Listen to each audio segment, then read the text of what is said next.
Hello everybody and welcome to the Daily Review, episode number 218 for Monday, September 21st, 2009.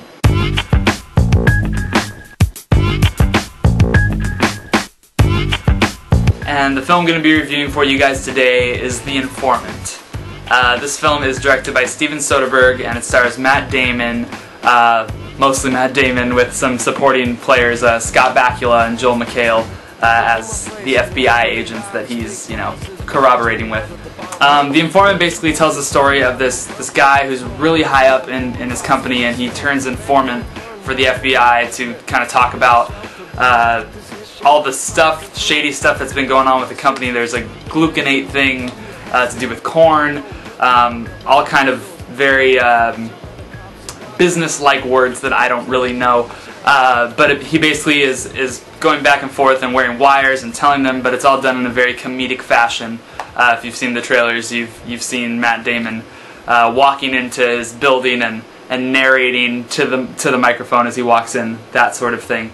I think The Informant is a pretty good film. I don't think it's great though, and I think there's a few things that prevent it from being great for me.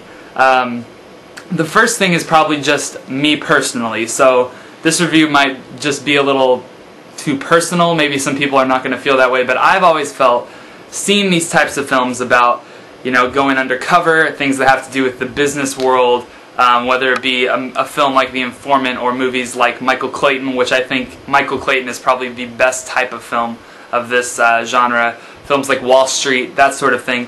I've never been able to really get into that world, and it might just be because I'm 23 and I've never worked a day in my life at a big corporation, so I can't really relate to any of that stuff.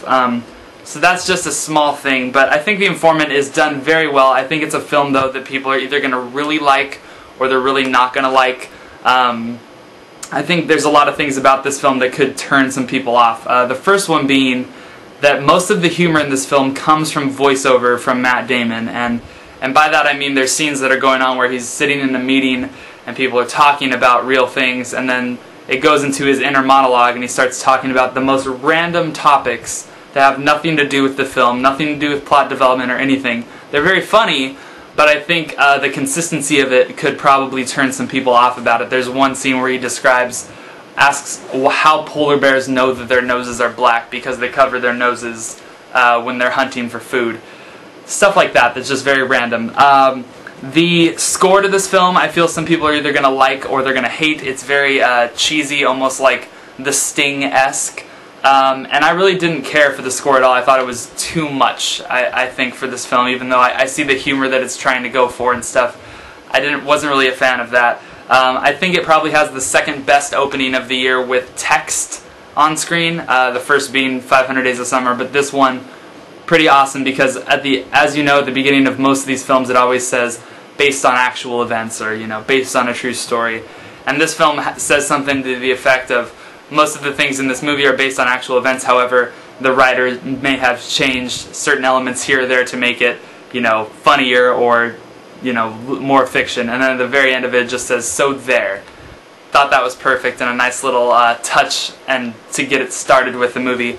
Matt Damon gives a very solid performance, I think, in this film, and he always gives a solid performance, so I don't think that should be a surprise to anybody. However, I don't think that it's great. I don't think that it's up there with his great works that he's done, but it's good and it's very entertaining to watch him kind of play a more comedic role than a more serious type of a role. I think the thing that I didn't like about The Informant is that the trailers are very misleading, I think, and I think that's the one thing people should know. Just like with Adventureland, which I reviewed earlier this year, the trailers for Adventureland make it look like it's this crazy comedy, like a Superbad 2, and if anybody's seen Adventureland, you know that it's not. It's like a coming-of-age story. It's a lot more drama than comedy, I think. And The Informant makes it look like you're going to go into this film and watch a 2-hour movie about this bumbling idiot of a guy who doesn't really know what he's doing. He's almost childlike in what he's doing. And the film's not like that at all. I think there are those moments where Matt Damon is playing that character like that. But for a lot of the movie, a lot of it is pretty serious. Even though it has comedic elements to it, it's pretty serious. And there are a lot of twists and turns and and these people are undercover, and this guy's in on it, this guy's not in on it. And I feel like a lot of people are probably going to get lost in the dialogue and the schematics of everything, I guess. The whole spectrum of this movie and everything that it encompasses. But I think I would have just...